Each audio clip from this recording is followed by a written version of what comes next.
Feliz sábado. Estou muito agradecido, muito feliz por estar aqui.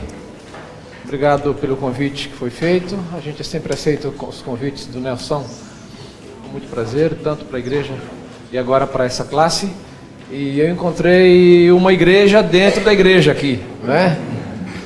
Que bom poder rever-nos juntos nesta manhã.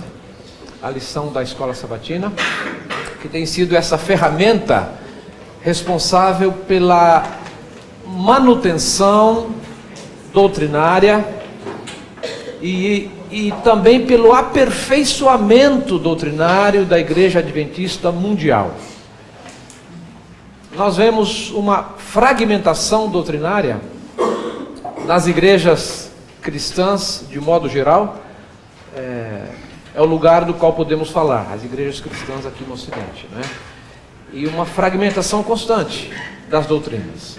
No entanto, a gente vê a igreja adventista sustentando suas doutrinas iniciais, no entanto, fazendo os aprimoramentos necessários, visto que a vereda dos justos é como o romper da aurora, que vai brilhando mais e mais até ser dia perfeito. Claro que a aplicação primeira é a figura maravilhosa de Jesus na vida de cada um de nós, mas também das verdades que ele ensinou. Elas vão se tornando mais claras, elas vão se tornando mais inteligíveis, elas vão se tornando mais compreensíveis às pessoas, ao povo de Deus e à população em geral, ao mundo em geral, à medida em que a cultura, em que o tempo vai avançando também.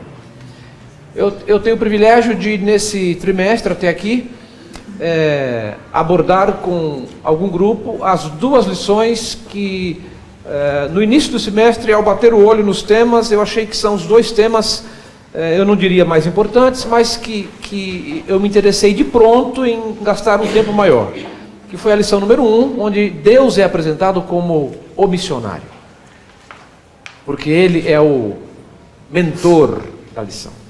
Da missão, ele é o autor da missão, a missão brotou no coração de Deus, desde a criação, e agora a lição que nós temos é Jesus como o mestre das missões.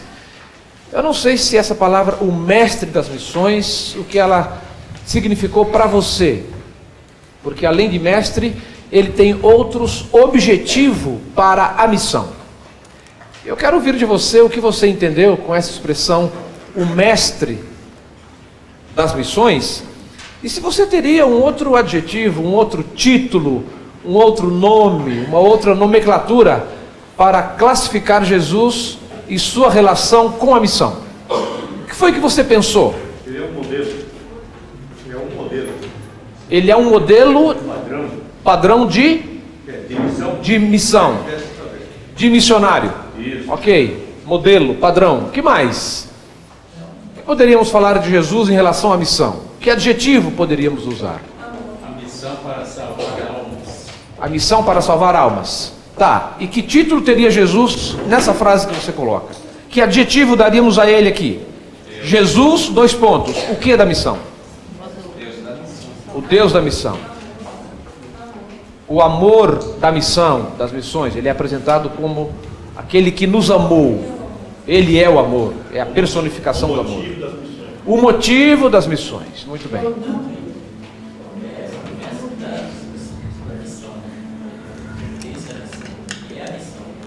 Ele é a missão. Muito bem. Essa linha de raciocínio eu acho muito boa. E foi a que me ficou no coração também, né? Ele como o objeto da missão. Ele como aquele que não só o missionário, como foi mencionado, né? Não só o amor, como aquele que motiva os demais missionários, mas como objeto, como aquele que deve ser levado no processo de fazer a missão, no processo de evangelizar. Você tinha feito um comentário. O núcleo, o centro, numa linguagem mais corriqueira, o miolo, não é? O ponto de convergência, não é? O ponto cristalizado da missão ou das missões. Sim. Está todos os dias conosco nessa missão. Todos os dias conosco na missão. Você falou uma coisa agora que me lembrou da grande comissão. Um texto conhecido como a grande comissão, que é Mateus 28. E ali ele diz: eis que estarei convosco todos os dias até a consumação dos séculos. Me impressiona como nós usamos alguns textos fora do seu contexto. E não acho que seja algo necessariamente errado, equivocado, mas nós costumamos usar essa fala de Jesus: eis que estarei convosco todos os dias, quando tem uma pessoa aflita, quando tem uma pessoa angustiada, não é? Na minha área eu vejo isso todos os dias praticamente, né? Quando há uma pessoa com depressão, uma pessoa com um grau de ansiedade muito elevado, uma pessoa com angústia, às vezes com uma doença no seu corpo, às vezes com um diagnóstico difícil, um diagnóstico delicado, e a gente conforta e consola essas pessoas usando as palavras de Jesus, não é? Olha, Deus prometeu, na pessoa de Jesus, Jesus prometeu que estaria conosco todos os dias. E aí a gente engatilha o nosso argumento, não é? Ele estaria conosco todos os dias. E para sermos didáticos, a gente fala assim: não é só 200 dias, não é só 300 dias, é 365 ou 66 dias. Então é todos os dias, é todas as manhãs. E aí a gente pega outros textos bíblicos para balizar o nosso consolo, o nosso argumento ali, né? A gente fala que a sua misericórdia não tem fim e ela se renova a cada manhã, né? É verdade que ela não tem fim, mas ela precisa ser renovada a cada manhã. Enfim, usamos esse texto para consolar e confortar. Não há problema, porque é uma aplicação homilética. Uma aplicação homilética é uma espécie de licença poética, né?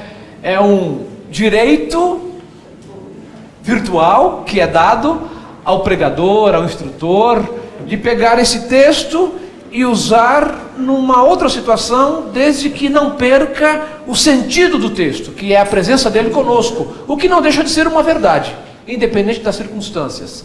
Mas a promessa de estar conosco foi pronunciada num contexto de missão. Foi como se Jesus dissesse assim: vá por todo o mundo, ensina, prega, orienta, batiza, e não fique angustiado se vai dar certo ou não, com o resultado, se funciona, se não funciona, porque na verdade quando você for e fazer isso, eu vou estar contigo, eu vou estar lá, eu vou estar junto. Exatamente. Então ele prometeu que estaria conosco. Então Jesus, como mestre das missões, pelo que nós entendemos da lição, o autor coloca como aquele que estabeleceu as diretrizes básicas. Eu penso que ele está pensando nos 12 e depois nos 11, também nos 70, que ele envia como missionários. E ele prepara essas pessoas, ele orienta essas pessoas. O testemunho, ele pode ser intuitivo, e ele é intuitivo. O Espírito Santo atua de forma milagrosa na nossa mente, na nossa vida, em nosso coração, para o testemunho, mas nós não podemos prescindir das orientações, do preparo, das técnicas necessárias, a parte científica da missão. Quando é dado o processo didático de evangelizar. E como nós iremos ver na lição, Jesus tinha um método, ele tinha um modelo, ele lançava mão de um modelo que nos foi legado, que nos foi transmitido, e Ellen White nos apresenta esse modelo como o modelo ideal, e ela diz como o único modelo que pode funcionar. Quando ela diz que Jesus se misturava com as pessoas, atendia a necessidade, granjeava a confiança e depois é que fazia o convite para seguir, não é? Ela diz que esse era o modelo, é o modelo ideal e é o modelo que funciona no processo missional. Ele é o objetivo da missão e ele é se eu fosse modestamente preparar alguma lição e focando Jesus, eu diria que ele é o mandatário da missão. Ele é tudo isso da missão, mas ele é o mandatário. Ele é aquele que disse vá, ele é aquele que disse se espalhe, ele é aquele que disse vá a cada canto, ele é aquele que disse vá a cada país, ele é aquele que disse vá a cada idioma. E quando ele disse vá a cada idioma, ele está dizendo, se precisar, aprenda o idioma. Você se mistura com a cultura. E no movimento missionário do século XVIII, do século XIX, era muito comum os missionários saírem e não passavam pela Inglaterra ou por algum outro país da Europa para se familiarizar com a cultura, para ter uma classe de 6 meses, 1 ano, se familiarizar com a cultura e chegar lá no determinado país aculturado. Não, os missionários, eles singravam os mares e imergiam como um antropólogo. Eles mergulhavam na cultura e lá faziam um laboratório. E a princípio se misturavam e viviam e trabalhavam ali. E então, quando já estavam aculturados, veja a importância de você conhecer a cultura em que você está inserido. Eles se aculturavam e depois então iniciavam o seu processo missional, o seu processo de evangelização. A parte inicial do sábado fala da função de cada membro da Trindade no processo de evangelização, no processo de levar o Evangelho, de carregar o Evangelho e apresentá-lo a outras pessoas. O que você entendeu sobre a parte de cada membro da Trindade no processo de evangelização? Como é que você identificou a pessoa do Pai no processo missional? Como é que você identificou a pessoa do Espírito no processo missional? Como é que você identificou, embora a lição tenha falado disso e talvez seja mais claro hoje na nossa mente o papel de Jesus, mas como você viu a Trindade no processo missional? Desculpa, você tinha pedido a palavra já aí algumas vezes, né? Sim. Agora eu vou dizer, o envolvimento, né, das 3 pessoas da Santíssima Trindade. Uhum. Eu tinha dito naquele momento que Jesus é um líder por excelência. Sim. Aproveitando que você estava falando, eu quis dizer que ele é um líder por excelência. Mas Líder aqui, por excelência, muito bem. Nesse assunto, eu acho que o envolvimento dos 3, Uhum. como um Deus supremo, poderoso, ele se envolve de uma forma igual, né, os 3, na missão para nos ajudar, para inspirar, para instruir e para trabalhar no coração daquele que vai ouvir. Isso, muito bem. É isso mesmo. Alguém tem mais algum comentário sobre a parte da Trindade, ou especificamente falando de um dos 3 na missão? Lhe chama a atenção a atuação de algum desses? Fala ao seu coração a atuação de alguns dos membros da Trindade? O Espírito Santo desceu sobre os discípulos e eles saíram cheios de força, vigor, sabedoria para pregar o Evangelho. Logo que Jesus morreu e foi para o céu, né? Jesus batizou os discípulos e saíram totalmente cheios de vigor e poder. Ok, falando então da atuação do Espírito Santo na missão, na pregação do Evangelho. Isso também me toca e me chama a atenção, porque Jesus, quando falou do Espírito Santo antes da grande comissão aqui, ele disse, eu vou, mas não vos deixarei só. Parece a fala de um presidente que passou por impeachment há alguns anos aí. No momento de desespero ele disse, não me deixem só, né? Então o medo dos discípulos era ficarem sozinhos, né? E Pedro, em algum momento do seu convívio com Jesus, ele disse, para onde é que a gente vai se não for ficar com o Senhor? E Jesus vai consolando os discípulos, dizendo, eu vou estar com você, eu não vou estar aí de forma carnal, visível com você, mas eu estarei com você e eu vou enviar que palavra ele usou? O Consolador. Eu fico imaginando, por que ele não falou, eu vou enviar o evangelizador? Eu vou evangelizar aquele que vai dar o dom de você aprender novas línguas. Eu vou enviar aquele que vai desenvolver em você os dons e as virtudes para a evangelização. E ele diz, eu vou, mas eu enviarei o Consolador. Isso fala a você de alguma maneira da atuação do Espírito como Consolador que é que você pensa sobre isso? Como é que isso cai no seu coração ou na sua mente? A figura do Espírito como consolador. A sensação de que eu nunca estarei sozinha. Sensação de que eu não estarei sozinha, de que eu não estarei solitária, né? Sensação de que eu não vou me sentir como alguém perdido, isolado no mundo, desconectado com as pessoas, com o mundo e com a divindade. Mas alguém tem nessa expressão algo que queira dizer, pois não? Pastor, eu sempre pensei dessa seguinte maneira, é uma linha de raciocínio, não é absoluto, né? Mas Sim. eu acho que, na minha opinião, no início da criação, estavam os três envolvidos. Sim. 2000 anos, com a atuação mais de Deus com o auxílio dos outros dois. Os dois últimos, dois anos depois, foi depois de 2000 anos, depois dos 4000 anos, a atuação de Jesus com o auxílio dos outros dois. Os dois últimos 1000 anos, a atuação do Espírito Santo com o auxílio dos dois. E esse sétimo ano que nós achamos que seria o fim do mundo, a atuação dos três como início. Entende? Total. Entendi. Isso é uma... Sim, eu entendi isso. É a maneira didática que você tem de entender a atuação dos três na sua percepção e talvez na sua vida. Toda a vida, né? Teve os três. Entendo. Eu entendi perfeitamente o que você está dizendo. Diante disso, outro trecho da lição que me cativou, e eu quero entrar agora antes de ouvir você. Diga lá. O consolo é ter paz, ter alegria, ter a felicidade. E quem tem Deus tem isso. Uma procura de estar com Ele, estar bem, é muito importante. Saber o caminho. Quem é que orienta as pessoas?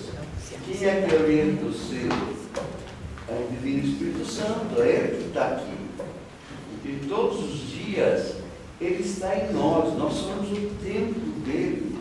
Então temos que ser curados por Ele, tanto mentalmente como fisicamente, como espiritualmente. Então a paz, Deus mandou a paz voladora. É através de quem? Do Espírito Santo que ficou aqui. Muito bem. E eu quero lembrar, muito obrigado, eu quero lembrar que algumas versões diz assim: eu enviarei outro Consolador. Isso mostra que Jesus via o seu ministério, a sua atuação, como um ministério de consolação, de consolo. E eu fico maravilhado quando penso que Jesus viveu aqui. Ele nos criou, ele sabe que viver aqui não é brincadeira, né? Viver aqui é para os bravos. Viver nesse planeta aqui, na condição em que ele está, não é? Povoado de forma invisível pelas potestades, como diz o apóstolo Paulo, não é? E ao viver aqui os 3 anos e pouquinho, ele pôde dizer: olha, eu vou enviar outro Consolador, porque para viver aqui é preciso ser consolado, é preciso ser confortado, é preciso que você esteja vivendo constantemente sob um processo de estar sendo acalmado, estar sendo acarinhado, acariciado, estar sendo abraçado, embevecido pelo amor de Deus. E como você mencionou, nesses últimos 2000 anos, de acordo com a fala de Jesus, o Espírito Santo trouxe para si, uma linguagem futebolística, não é? De um outro presidente, ele chamou para si a responsabilidade. Parece que quando Jesus ascendeu ao céu, o Espírito Santo falou: agora deixa comigo, deixa que eu estou assumindo agora a responsabilidade e a direção. E ele vem como evangelizador, mas como consolador, e isso me soa de maneira maravilhosa. Sr. Thompson. Sobre o papel da Trindade, na humanidade que Jesus viveu aqui, no seu papel missionário entre nós, eu vejo ele recorrendo ao Pai como se fosse uma espécie de base, onde eu vou ali, eu posso me reavivar, eu posso me fortalecer. Então ele estava aqui vendo a missão, mas Deus não estava, Pai, afastado dele. Aqui ele recorria. E após afastar, ele deu continuidade com o Espírito Santo. Muito bem, muito bem. Aí está a Trindade, o Deus triuno atuando de maneira harmoniosa. Obrigado, professor. Domingo vai falar de Jesus no Antigo Testamento. E alguns de nós não temos muita facilidade e a gente tem se debatido pessoalmente, no coração, e para preservar a unidade da igreja, do povo de Deus, algumas questões é legítimo que você guarde no coração, não é? Mas a figura de Jesus no Antigo Testamento, não é? A figura de Jesus no Antigo Testamento é um mistério tão grande, mas eu não falo de mistério como algo que a gente não compreende nunca e se desespera por isso, mas como um mistério, como a Bíblia apresenta um mistério, aquilo que é revelado para quem busca sob a orientação do Espírito Santo. É um mistério que pode ser compreendido, revelado. Mistério enquanto não revelado, e um mistério no sentido de um estar extasiado quando você compreende, né? E a figura de Jesus, ela se torna para alguns tão oculta no Antigo Testamento, e eu me lembro que eu deveria ter uns 15, 16, 17 anos, eu fui estudar a Bíblia com uma pessoa evangélica, e conhecendo a cultura evangélica dessa pessoa, eu comecei pelo Novo Testamento e passamos uns 5 estudos mais ou menos no Novo Testamento. E aí eu vi que tinha chegado a hora de fazer umas incursõezinhas ali no Antigo Testamento, né? E o primeiro texto que eu chamei para o Antigo Testamento, chamei para o livro de Isaías, né? Que é um livro que escancara a missão, e ao escancarar a missão, prediz, mostra a figura do Messias, fala de forma muito clara, muito aberta. Isaías 53, um missionário disse certa vez que se toda a Bíblia fosse destruída e sobrasse só Isaías 53, se nós não tivéssemos a Bíblia e uma descoberta arqueológica mostrasse um texto antigo de Isaías 53, seria possível ainda aceitar o Evangelho e pesquisar a história, e encontrar Jesus e se preparar para o encontro com Ele, enfim. Mas quando eu resvalei para o Antigo Testamento, a pessoa, para. Eu disse, o que houve? Ela disse, olha, o Antigo Testamento é muito importante como fonte histórica, mas não confunda. Para a salvação, para viver o cristianismo, para a vida cristã, é para isso que nós temos o Novo Testamento, os evangelistas e o restante do Novo Testamento. O Antigo Testamento é importante como fonte histórica, ou seja, classifica o Antigo Testamento como os livros apócrifos que não estão inseridos na Bíblia, no cânon bíblico, nosso pelo menos, mas que servem como fonte histórica, evidentemente, né? Como é que você vê Jesus? Como é que você identifica a figura de Jesus no Antigo Testamento? De que maneira? Atuando, sendo profetizado, fazendo aparições eventuais, de várias formas, sendo mencionado como a rocha, como a nuvem, sendo predito. Moisés disse, olha, eu vou morrer logo, mas Deus enviará um profeta, e este vocês ouvirão. Então como é que você consegue ver Jesus? Como é que você visualiza a figura maravilhosa de Jesus no Antigo Testamento? Diga. Nós, quando éramos novos, adolescentes, eu estudava com o religioso, e eu lembro muito bem, Cristo não estava, era o Pai que estava. Sempre o Pai, sempre Deus o Pai, não o Filho. Era essa forma da gente ver. Mas depois que eu estudei, comecei a estudar aqui, eu vi que era Cristo que nos fez de imagem e semelhança. E Ele nos deu todos os poderes aqui, certo? E Ele nos acompanhou durante toda essa história aí.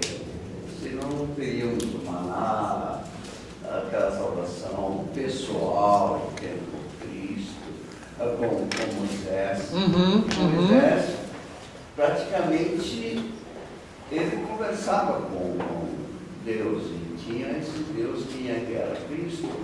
O Pai era praticamente inacessível para nós seres humanos. Então, Cristo Jesus, ele fez a parte de contato, e de orientação, e de salvação também. E você sabe que isso atropela, como diz os jovens, isso patrola o raciocínio teológico de alguns de nós. E no mundo cristão, isso é inaceitável, intolerável que Jesus fosse uma figura tão presente, tão marcante. E quando o mistério é revelado, aquele que busca, com oração, na leitura da Bíblia, a figura de Jesus se torna cristalina. Ela assume uma espécie de alto relevo no Antigo Testamento. Eu não sei se foge um pouquinho, mas tantas profecias falando sobre Jesus no Antigo Testamento, e quando ele nasceu, ninguém estava esperando por ele, né?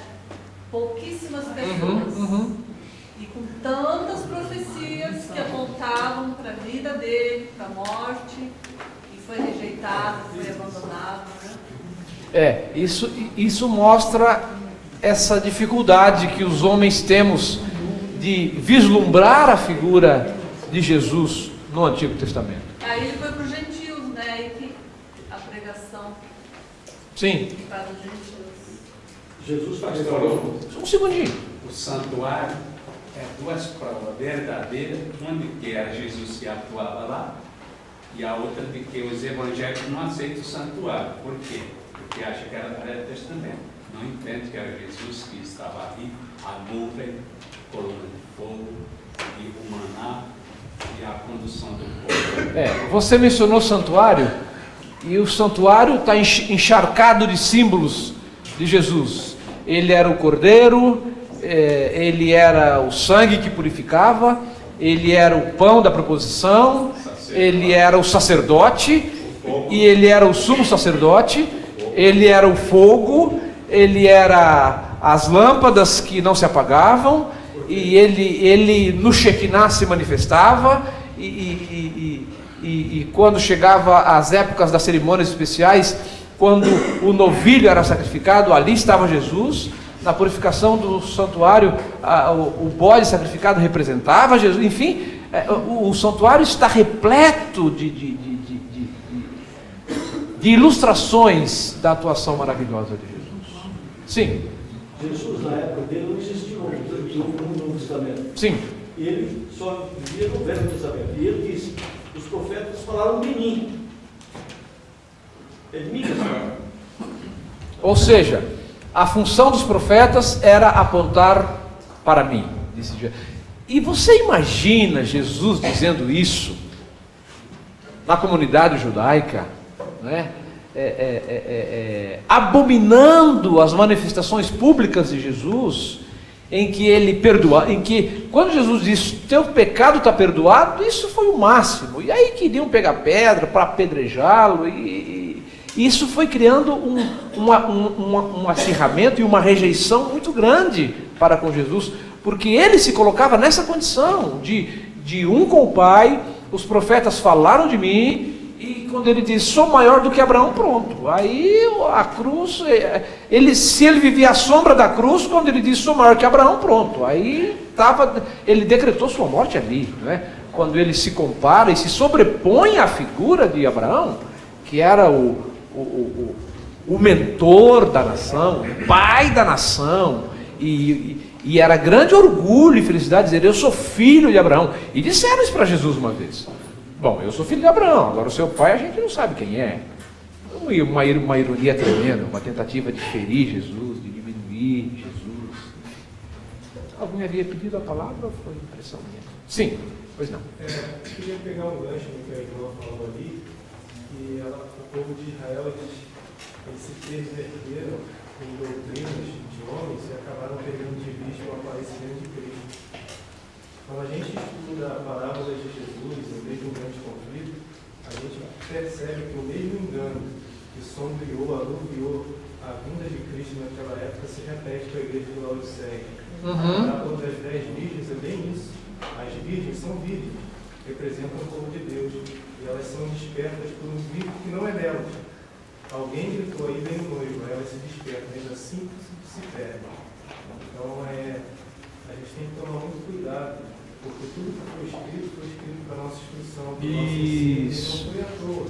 Esse caso da perda de vista da primeira vinda de Cristo foi relatado, porque hoje a gente também perde ela de vista. Muito bem. E toda vez que eu olho para você que está com a câmera aí, quando você levanta a mão para mexer na câmera, eu acho que você quer falar e eu já vou lhe dar a palavra e vejo. Ele levanta a mão só para mexer ali no cabo e eu acho que ele quer falar. Quando quiser falar, então você tem a vontade de levantar a mão esquerda, né? Ou as duas. O desejado de todas as nações. Quando nós vamos ler os 4 evangelhos, nós vemos Jesus mergulhado na comunidade, na cultura judaica. Como é para você? Como você compreende? Que texto você tem? Que intuição você tem para fazer uma transição na mente entre a atuação de Jesus entre os judeus para a atuação dele como aquele que o Antigo Testamento chama de o desejado de todas as nações, não é? Depois Paulo e os discípulos saem pelo mundo afora, não é? Onde encontram núcleos, comunidades judaicas, mas na intenção de evangelizar os gentios, aqueles que não eram judeus, enfim. Não é? Como é que você vê? Como você faz essa transição? Como foi que você compreendeu que Jesus não veio para ser uma figura de redenção, de salvação, de orientação para os judeus, mas para a humanidade? Como isso se deu na sua vida? Como é que você conseguiu fazer esse giro mental? Como é que você vislumbrou que Jesus, afinal de contas, não era para os judeus, mas era para os judeus também, e para todas as nações, as tribos, as pessoas, enfim. E quando a Bíblia fala dos confins do mundo, das ilhas distantes, eu sempre penso no Brasil, porque isso foi dito lá na Palestina, né? E se tem uma ilha, ou uma ilha gigantesca que estava distante de lá, era o continente americano, né? Então eu gosto de pensar que havia ali uma referência implícita, né? Na minha maneira de ver, e é como eu gosto de compreender aquela fala, e as ilhas distantes conhecerão a luz, conhecerão a palavra de Deus e a salvação. Eu penso que ali estava sendo pensado Austrália, Brasil, enfim, esses lugares bem distantes onde você precisava sangrar mares para chegar, né? Pastor, Sim, pois não. eu falei aquele espaço lá, Apocalipse 22:13, define total, né? Eu sou o Alfa e o Ômega, o primeiro e o último, o que começou e o que vai ficar. Jesus, Deus. Isso mesmo. Foi ele que começou, os 3, e a continuidade, o final, quem vai terminar? Também. Muito bem. Deus tinha um plano para toda a humanidade, todas as nações, o povo unido, né? Jesus. Mas como igreja hoje, Deus também tinha um plano para que Israel se fortalecesse, fosse capacitado, aceitasse todas as mensagens de Deus, porque ele usasse a sua própria igreja na época da nação de Israel. Desde o começo, Deus vem fazendo um trabalho com Israel, desde o durante o tempo, as décadas vão passando, certo? Então, Jesus vinha na ele veio, mas os seus não receberam. Não teve como usar a própria igreja, porque diretamente o gente também, ele já não conferiu a Israel como missão de base, mas como uma nação mais foi estendida. Mas a princípio era para que a nação judaica, a nação de Israel, fosse orientada e recebesse Jesus, que fosse ali transmitido. Muito bem. Isso mesmo. As profecias messiânicas do Antigo Testamento mostram que o plano de Deus, o sonho de Deus e o sonho dos profetas era que Jerusalém se tornasse um centro de missão para o mundo. Eu me lembro de textos do Antigo Testamento dizendo que os homens viriam do mundo todo, de terras longínquas para Jerusalém, em busca de conhecer o Deus de Israel, em busca de conhecer o Senhor, em busca de conhecer as verdades, conhecer a palavra de Deus. Então Jerusalém seria um núcleo catalisador, e dali, do Monte Sião, partiria a mensagem de salvação para todo mundo, para todas as pessoas. Sim. Uns séculos atrás, em 1700, na França, um estudioso pegou uma criança e colocou bem afastada de todos os ensinos religiosos. Então, e ficava atento. Um dia estava ele no parque e ele viu o sol nascer e disse: "Como grande dia quem te fez, como é belo o sol." Assim a humanidade anseia por um Deus. Se a gente for olhar e ver, todos os povos queriam deuses que satisfaziam as ansiedades dos seres humanos. Deus escolheu um povo, assim como os adventistas escolhem também uma escola para pastores, para divulgar, assim como Cristo juntou 12, podia juntar todo Israel, mas Israel se revoltou e crucificou a Cristo. Já estava previsto. Então, se a gente quer expandir, tem que pegar um pequeno povo para ensiná-lo, ajudá-lo, enfim, ter vida, para espalhar aquilo que todo mundo ansiava, ter Deus. Porque os deuses pagãos, eles não faziam nada, eram apenas objetos. Então, Deus é alguma coisa que está na ansiedade do ser humano desde o início. Nós sabemos que somos pequenos e fracos, e que nós somos limitados pelo tempo e pelo espaço também. É verdade. Muito bem.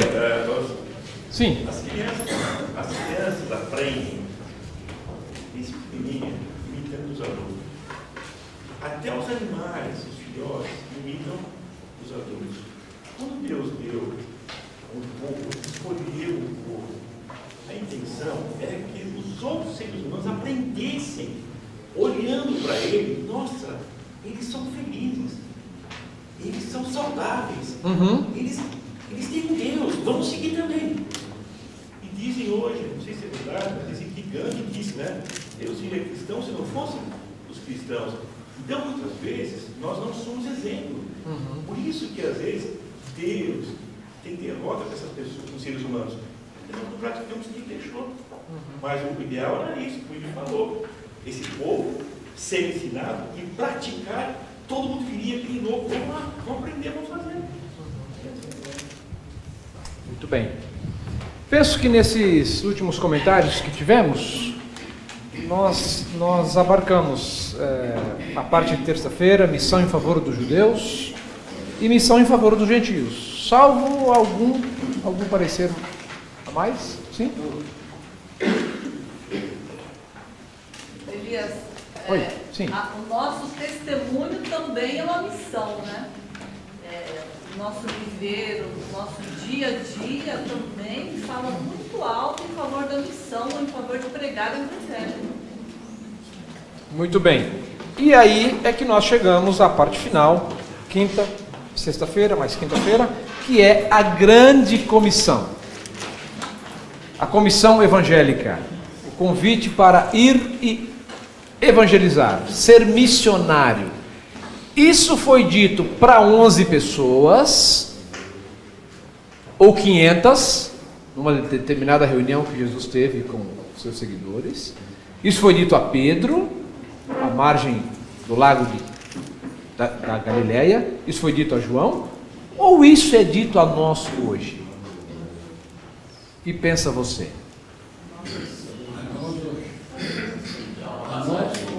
hoje?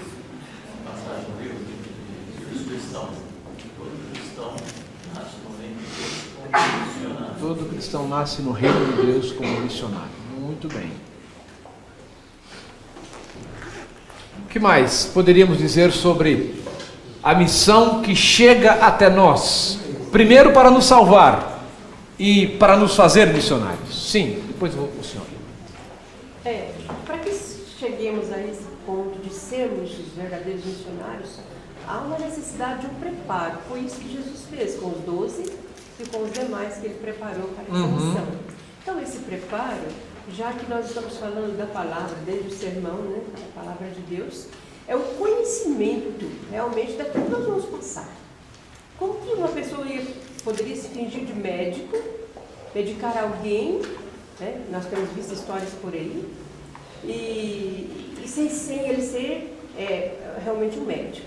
Então, se nós temos que ser um missionário, é mais que tempo que temos que aprender aquilo que vamos passar. Então, eu acho assim, há um despreparo às vezes, em muitos de nós, né, na maioria, quem sabe, de estarmos realmente com esse conteúdo para entrarmos nesse grupo da grande comissão de Jesus. Muito então, bem. Há uma necessidade desse preparo. Gostei dessa frase, entrar para esse grupo da grande comissão.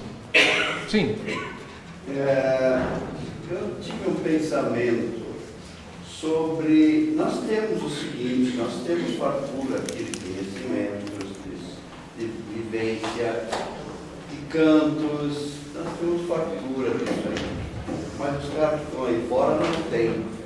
Mas tem um ambiente feito, pronto, para evangelizar. Às vezes não é fácil, mas se a pessoa convive conosco, aí seria mais fácil, seria uma visão e um envolvimento muito grande. Pensei em fazer convite, mandar elaborar convite na gráfica e convidar pessoas conhecidas, onde que eu vou, etc. Olha, dá uma checada aqui, dá sábado de manhã, dá... Sim. Está escrito lá, sala tal, etc e tal, para vir aqui e sentirem o nosso ambiente. Não são todos que vão aceitar, claro, mas 1% pode ser que aceite e venha, porque aqui tem um ambiente gostoso, entende? E ele venha a ser influenciado para conhecer um pouquinho mais e tirar a má impressão, se eles tiverem, dos adventistas. Muito bem. Concluindo nosso recapitular da lição, Ellen White nos lembra que Jesus se misturava com as pessoas.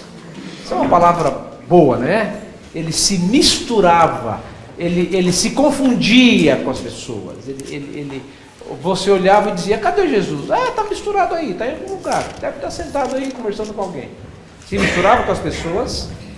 Ele mostrava compaixão por elas. Havia 500 pessoas. Jesus sentava do lado de uma e dizia, e aí, como é que está a sua vida? Como é que está a sua família? Quantos filhos você tem? Como é que está o seu emprego? Então Jesus gostava de gastar tempo com uma pessoa, né? Não que deixasse as outras 500, mas se cada missionário gastasse tempo com uma pessoa, isso é demonstrar compaixão e se misturar com as pessoas. Depois ele ministrava as necessidades dessas pessoas. Ele se envolvia com as pessoas, que é algo que hoje a gente reluta, a gente até gosta de tomar conhecimento. Daí para se misturar com a necessidade do outro e ministrar a necessidade do outro, aí é outra história, né? Depois ele granjeava, e com isso ele granjeava-lhes a confiança, ganhava o coração dessas pessoas.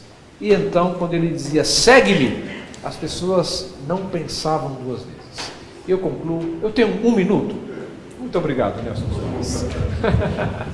Quando Jesus curou o endemoniado de Gadara, as pessoas disseram, some daqui, porque o prejuízo foi grande quando os porcos se precipitaram no mar, e nós não queremos ter mais prejuízo com o Senhor.